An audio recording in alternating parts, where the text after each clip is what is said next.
Hello? Hi. Hey, how's it going? Good. How you doing? I'm good. I see you have next train up on the screen behind you. I sure do. So you want to hit me with some questions? Um, yeah, you just want some basic questions or Yeah. Let's start wherever you feel like you need to start. okay. Let's go with like the first like the basic stuff or people should know, may not know.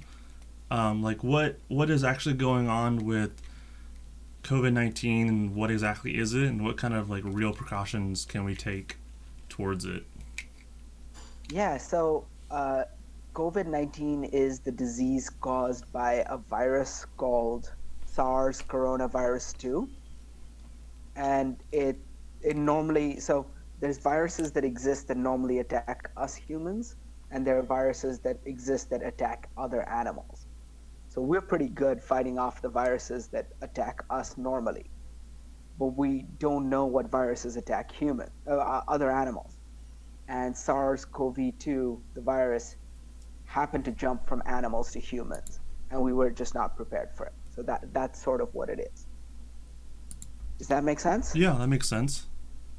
And so the thing about it is, because of the way it grows and replicates, the outside shell of the virus, which is really necessary to keep it safe, is made of fats like oils. And so just like doing dishes or cleaning up after a grease stain, the one thing that gets rid of oils and fats is soap. And so as long as we soap up or wash really well, 20 seconds, happy birthday twice, you can keep the virus off your hands and surfaces. And I see Slaughter has a question about how long it lasts on surfaces.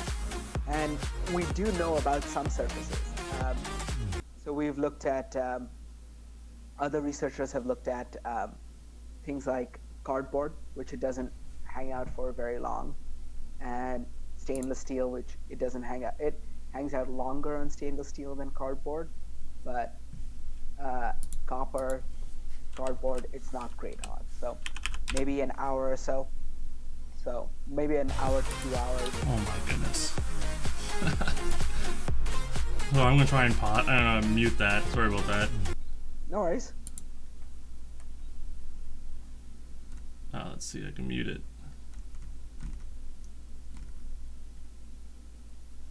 I know if I turn it right off, it's gonna mess with things. But yeah, what else was I gonna say? Because I saw like informational stuff going around about. I know you just mentioned surfaces and things, so that's kind of a new thing that I think that people are posting now about services. So I'm glad that was covered. Um, like what other like I know a lot of people are wearing like masks and like maybe goggles. Are those things that could help, or are they more like is that a good thing to do, or does it really matter? So that's actually a really interesting question. I read a really interesting new article about that today. So the masks don't really help healthy people, because you're unlikely to really like walk into, unless somebody had coughed right in front of your face, you're unlikely to walk right into a whole group of viruses that are just hanging in the air. Um, so it's not really super helpful for healthy people. But what I read, which was really interesting, is that sick people feel less incentive to wear a mask, and the sick people should be wearing it, but they feel like the mask is a stigma and they don't want to wear it. So if everybody wore it, then maybe more sick people wear it, and therefore it'll keep people safer. That's true. I've seen people all over. I'm in Seattle, so I'm like we're in it. So a lot of people I can tell if someone's wearing a mask. Like you said, there's a stigma over that, and just kind of like everyone's like, what? Like, so like you said, everyone wearing a mask would change that altogether. So Yeah. yeah, it's Yeah, I mean, so I'm in Seattle too, and I'm hiding out in my house up north. nice. Yeah, I unfortunately my IRL job is essential, as they say, so I'm still trying to take as much precaution and help people as much as I can in the real world. Hey, I mean, you're helping us by doing this fundraiser, so thank you so Yeah, much. no Like, problem. Of course. for Trevor and his research, which has just been right at the forefront of tracking this outbreak and letting people know about how quickly it's spreading. For sure.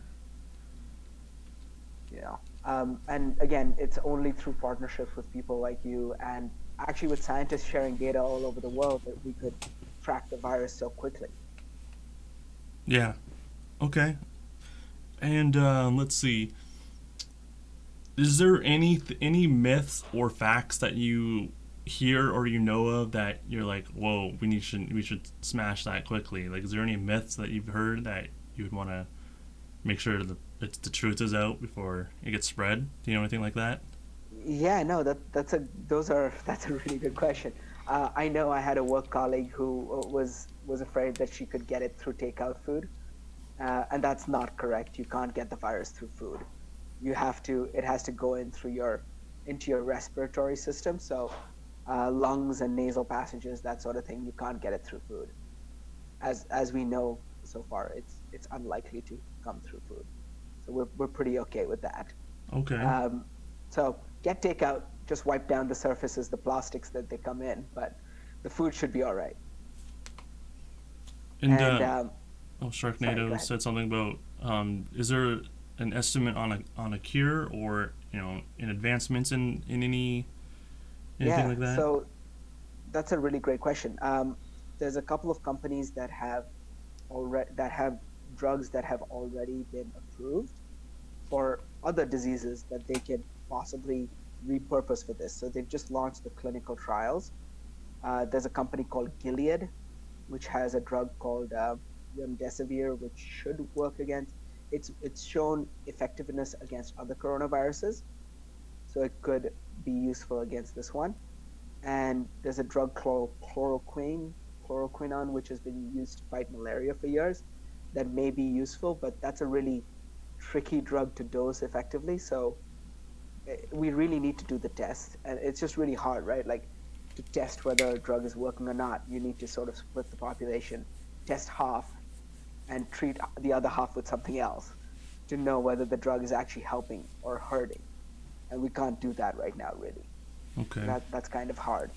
But that's the other myth, the idea that there will be a vaccine soon, just for safety, just to make sure people are safe and we're not creating something that could cause other problems down the way. It's going to be at least a year till we get a vaccine. Oh my, that's a long time. But yeah. Yeah, it is. Yeah, it is. But as long as the big thing we can do is really try and get ahead of this virus and really know how many people have it and how many people don't. So Okay. Let's see. What was I gonna say? I'm gonna probably say a lot of obvious stuff, but like what is the reason and why it's spreading a lot more than some other virus or condition that goes around? What's the reason of yeah, that? yeah, no, that's a fantastic question. That so the thing about this virus that makes it so tricky is that so other coronaviruses have jumped from animals to humans before. There was the SARS outbreak in 2003, which was also a similar family of coronavirus as well. And the thing about that was that you were most likely to spread the infection when you were really sick. What we know about this one is you're spreading the infection about 24 to 48 hours before you show any symptoms. So perfectly healthy people could be walking around thinking they don't have it, but spreading the infection because they don't know that they're sick. And that's what's been the tricky part about this, is that it's spread by healthy people rather than sick people. Yeah. So we can't, if we once somebody's sick, so with the other SARS, once they got sick, we were able to isolate them, and that when they were most infectious and they couldn't spread it. And so that sort of killed the spread of this. This one is different. Okay. Okay. And Who? actually, I want to follow up on another myth that people have, Sure. the Yeah, for idea, sure. the idea that it will go away when the summer comes. Okay. Um, so that's a really common myth out there, and the truth is we don't know the answer for this.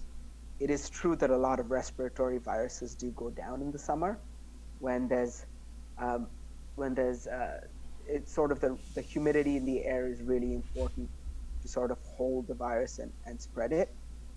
And so it's possible that this virus will be the same, but it's spreading really fast in Australia right now. It's their winter. We're heading it. They got out of their summer, so they're effectively, I guess, where we would be in August, September. And so it is. It's something to be cautious about. That we don't know. This is a new virus. We don't know how well it hangs in the air and how much it relies on humidity. But other respiratory viruses may have shown some reliance on humidity. But then when it comes back in the fall and the humidity is different, then it may just come back even more if we don't take it out right now. Okay. Okay.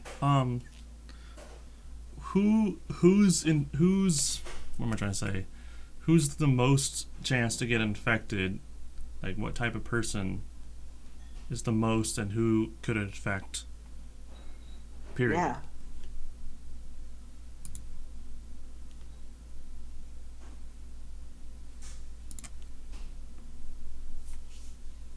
Sorry, you cut out there for a Oh, second. oh, sorry. So, but Who can it affect, and like what kind of person would it infect, and then like most, or who has the most, or what's the deal with that? I guess. yeah, no, that's a fantastic question. So basically, it seems like the people that are getting infected the most are people who are 20 to 60, 20 to like 50 or so. So a lot of those people are getting infected. But the people that are getting really sick, and that's where the problem is, the people that are getting really sick are people that are 50 to 80 and up, and people with medical conditions like people with a history of lung problems, people with a history of heart problems. Those people are really struggling with this disease.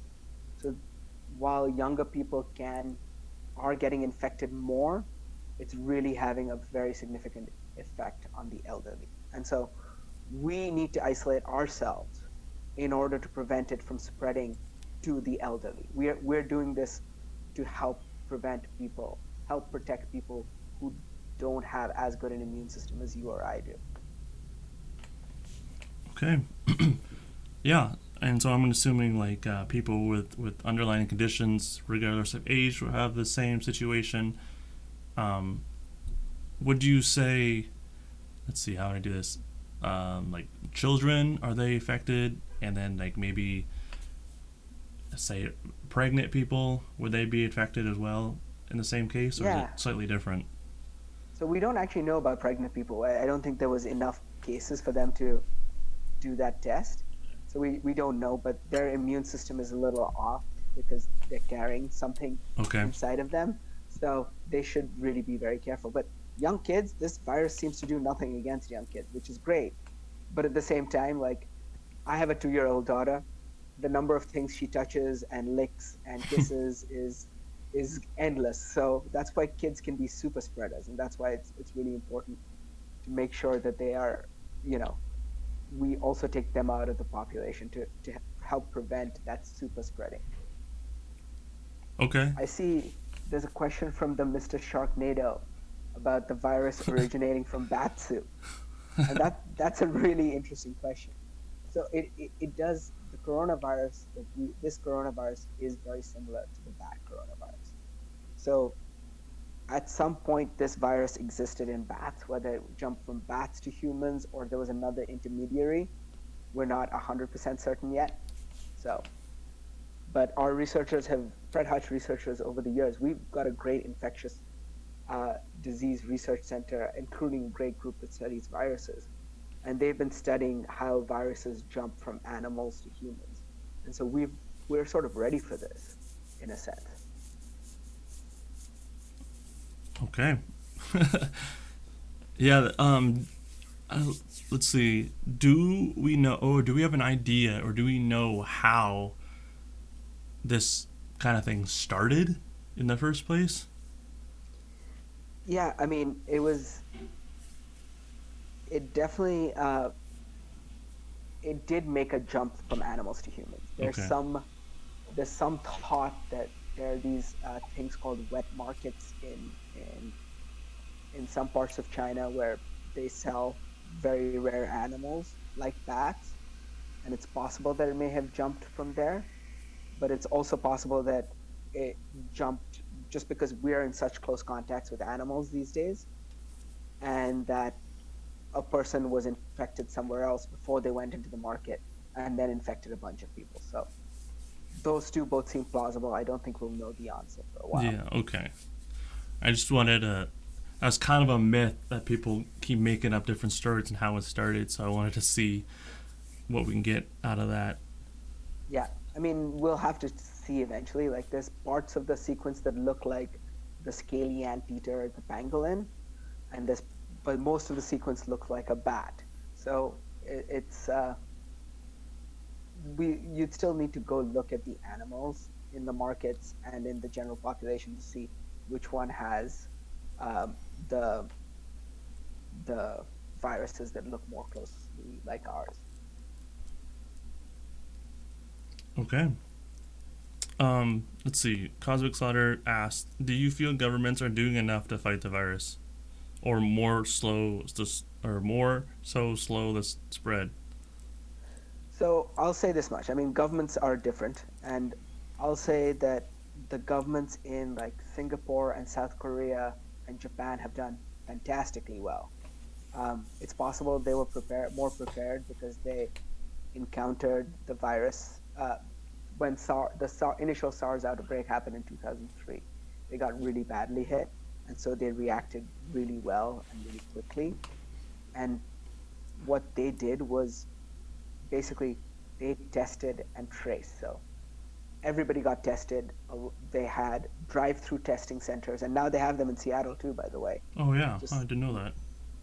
so there's drive-through testing. So they tested people as soon as somebody had the disease. They isolated them away from the population, asked them who they had been in touch with over the last like week, and traced those people down, and then isolated them. And just by going through that process, they were able to prevent the spread of the disease broadly. So some of those governments did really phenomenal work in tracing, tracking. And for other people from Seattle who are listening, by the way, there's this website called, hang on, let me look up the name of the website. Um,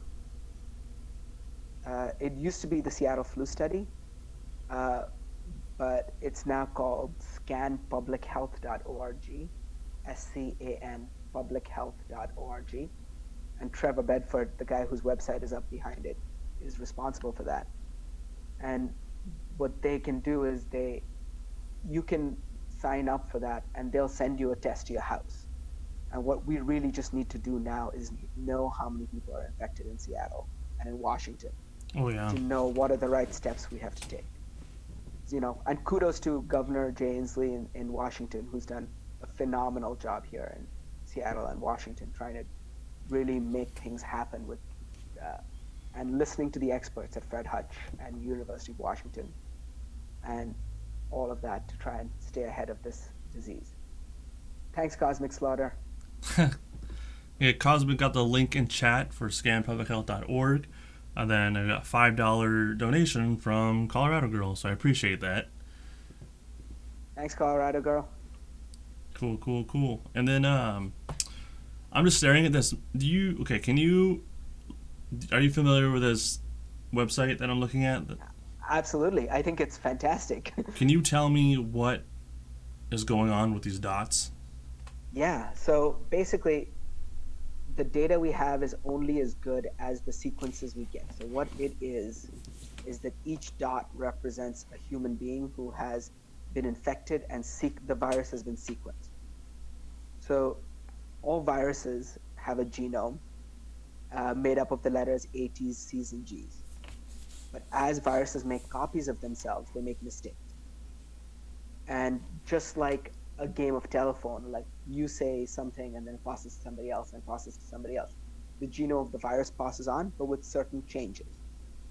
And by looking at how the changes occur in sequence, we can figure out how the virus is spreading. And the dot represents every sequence that we get from a person. So you can see how it goes from person A to person B. So if you move up to the rectangular layout, you'll see it laid out like a tree. How would I do that? So up to the left, there's a tree options, and so go up further to your left, and then it says color by tree options. It has rectangular. You click on the rectangular. So so not that one. So down below that. Oh, right here. Jeez. Yeah. Okay. So this is kind of like a map of what's happening with it as it moves along. Exactly. How the changes occurred, and then it split, and it went into one person, and then that person passed it to others, and you're just watching how it passed amongst people. And for you and me, that big red cluster in the middle is the Washington cluster. Oh my. So this is basically saying that someone, I guess they call them super spreaders, Yes. help pass it along, and then more super spreaders pass those along. Yeah. And so the question is, like, what we need to learn right now is whether it was like one person brought it in and it spread a whole bunch of people in the community, or are people still coming in from outside? Because that will change how we respond to it. Yeah, that's pretty crazy. So basically, this sort of gives you a picture of where the virus started. A branch means that there was a change, and one change, it spread to one person, but a different change went to somebody else, and they started their whole separate branch from there. Yeah, it's like you can track. It's like a bracket for, like, I don't know if you're into sports or not, but like the March Madness, it's kind of like that, or just continues on. That makes sense. Or a backwards version of March Madness.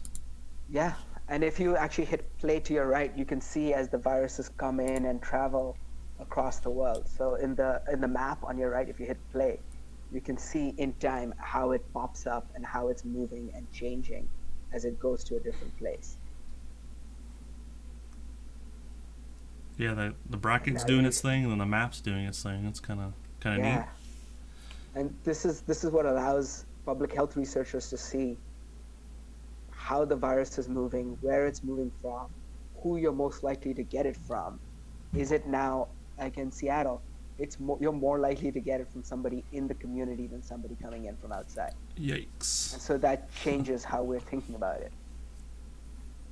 And you can follow flight patterns. Like we with all this information and all this data sharing, and Trevor being at the front end of it and developing this website, he was able to really, back in January, raise the alarm and say, hey guys, there's something going on. We have to be really concerned about this. Yeah. Something going on, all right. Yeah. Okay, well, let's see. Let's go a little bit, like, maybe not all about COVID, but like what do you, I don't know if you saw in chat, but like bulk buying, what do you feel about bulk buying, and like what do you think, like? So okay, here are my these are my thoughts and just logically thinking it through. One is, this is not a virus that will cause something bad happening to your gut or your digestive system. So I don't really get the bulk buying for toilet paper. So just to get ahead of that one. People are buying it because they see other people buying it. So it's not a need. It's just people are freaking out because other people are freaking out. Exactly. That's what I think too. Yeah. The bulk buying for other things. What I'll say is, the more you can restrict how often you are out in the community, the less likely you are to spread the disease. So if you buy for a couple of weeks worth of food rather than popping into the grocery store every couple of days, that can help limit your number of exposures and the number of exposures you have with other people should you catch the virus. So in that sense, it does help a little bit. Yeah. All we're trying to do is limit our exposure to one another. And remember, when you're out 6 feet distance from one another. Yeah. Okay. On that note, the social distancing of 6 feet. Why is it 6 feet, and what's the reasoning for that? Um, that's that question. I'm not sure I can answer Okay. that. I don't. Um, I'm assuming it's to do with the how far the virus can spread with a cough, but or just by breathing air. But uh, I think that would be my logical guess. But definitely the no touching because it passes from surface. So you touch somebody and then you accidentally touch your hand or your face. The other thing is, if you've touched somebody or touched a surface, no touching of your eyes, nose, or mouth or anywhere in your face because that's how it would get in. Okay. I see. Um, what else we got? Anyone else in chat got any other questions, myths that you heard you want to get covered? Bad time to be a nail biter. Guilty. Only if you're biting nails outside. Like once you come home, I have hand sanitizer at my front door. I walk in, I sanitize my hands. I Yeah. take off my shoes and my clothes, my jacket, and then I go into the bathroom and wash my hands once again. Within my And then house, I bite your know nails. everything's safe. But so you can bite your nails all you want after you've done that bit, but make sure you wash your hands thoroughly, and even under the nail beds. Then True. True. Like I know I'm really bad at biting my nails just as a bad habit. And like I gotta make sure I wash my hands a lot. I also like scratch my eye a lot, and I also like my nose just gets all messed up, and I always play with my nose, so I gotta make sure I'm like washing my hands before and after I do things. yeah, yeah. As long as you're cautious about that, I mean, you got to do what you can, right? For sure. Okay, here's like a super basic question, or maybe people Yeah, don't know sure. this, but what kind of like um, symptoms or things in advance would you need to look out for? Yeah, that's a fantastic question. So the thing that most people say about this virus is that it mostly the big symptoms are a cough that's like coming like a dry cough, so not something that's producing something yet, but early on if you catch yourself having a dry cough or a fever, those are the two big ones. But increasingly people are saying that they started noticing a loss of smell and taste early. So if you start seeing a loss of smell and taste early on, it may not be a bad idea to just try and you know maybe get yourself tested. So you see, smell, and taste. Is that what you said? You start losing a little bit of your smell and taste. Oh, I see. Some Okay, people are okay. starting to report that. I see. You start seeing changes in your ability to smell. Okay. Yeah, that makes sense. I for some reason I thought you meant like seeing it in visually. That didn't make sense. That would be cool. Yeah, that We're sounds like not wait, there yet. what? Okay. Soul Celebi asked, how is this affecting the homeless community? I'm not sure. I mean, and they're really at risk. So I think that's something to ask our government officials and see Yeah. what they're doing about it. But they're definitely at risk. They probably have underlying conditions, and it's yeah, it's not great. No, it's not. Especially because we don't know what's happening over there. If you know, they don't have the things they need. They can't just call up someone or something sometimes, and they're usually all together as well, like when they Right. hang out with each other or whatever they do. And what they've discovered is that the virus definitely spreads in clusters. So people, so they find family clusters. Like one person gets it, and a bunch of people in the family get it. So if you can keep clusters away and keep them away from this, um, you're going to be okay. I see Colorado Girl has asked again about symptoms. Colorado girl, the major symptoms are fever and dry cough. But keep your eyes open or your nose open to see if you're losing smell or taste a little bit. Yeah. It's funny you said that, Colorado. I literally just asked that before you said that. Yeah. But I'm glad you got that figured out. But what else? Is there any other? I feel like there's so many like information and I don't know if you call it fake news or myths. Is there anything else that you've heard of or that you want to make sure people are aware of that Yeah. you may or may not? You know, because there's so much there's so much this and that everywhere. I would hate someone to get the wrong information. No, absolutely. That's 100% right. And I think the the thing I really encourage is so the researcher who runs this, Trevor Bedford, um, follow him on Twitter. He has a ton of good information. His Twitter handle is at TRVRB. I'm just going to put it on there on the chat. Um, Yeah, go ahead, type it in. yeah, and he is absolutely phenomenal. And he puts out a lot of good information and a lot of good thoughts about how he thinks the epidemic is moving or the pandemic is moving. So he's a fantastic resource, and he can link to Next Train, which is the website you have up Yeah. above. But they do, they really every day or every week they have a situation report on what is going on with the virus that really helps break down how it's spreading, what are the myths, and trying to be really cautious about saying what the scenario is. So I think being going to the right places for information, going to the scientists and trusting the scientists as to what is going on with this epidemic is really crucial. Okay. Having said that, I used to be a scientist. So Okay. those are my credentials. Okay. I just figured from Fred Hutch you knew what you're talking about. So. Okay. Well, let's see. Maybe like a few more questions, but what or how am I gonna say this?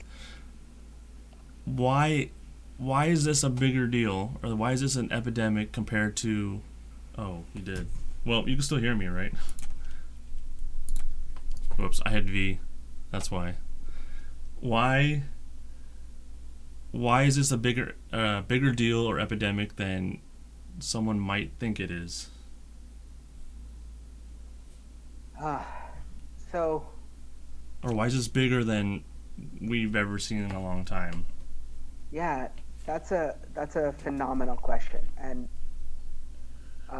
there's a couple of Fred Hutch researchers that have been looking into, and what it seems like is the previous times we got lucky.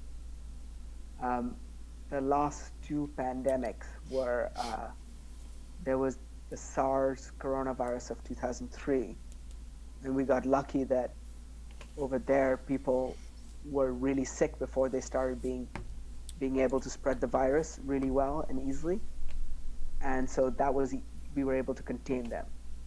And there was another virus that jumped over from animals in 2009, and that was the flu, the swine flu of 2009, the H1N1. Yeah. And we got lucky with that one because the people that would normally be at risk, which are older people, had seen a version of the virus when they were younger in the 30s and the 40s, 1930s, 1940s, 1950s. And so they somehow had immunity and that protected them. This one has got the double whammy of nobody's ever seen it before, and it also spreads before people know their infection or know that they've been affected by it. And that's what makes it so hard to get ahead of, which is why the biggest thing we need to do, and the biggest thing Trevor has advocated for, is testing, testing, testing. We need to get better at testing to know how deep in the hole we are. Okay. Nice. Yeah, that was pretty good. All right, thanks. That's I'm going to jump off. I can try and come back at 4. like. Yeah, if you want to come back in, let me know you're back. That'd be fine. Otherwise, you don't have to. No big deal. All right. But I think Anything we can do to get the information out. Thank you so much. yeah, thank you for coming on and showing information. And I just wanted to make sure we get the real information and people are aware. And you know, Yeah, it's about it's about the people. It's about helping everybody who has this. So thank you, and thank you everybody for your questions, for your support of Fred Hutch. thank you. All right, All right. bye.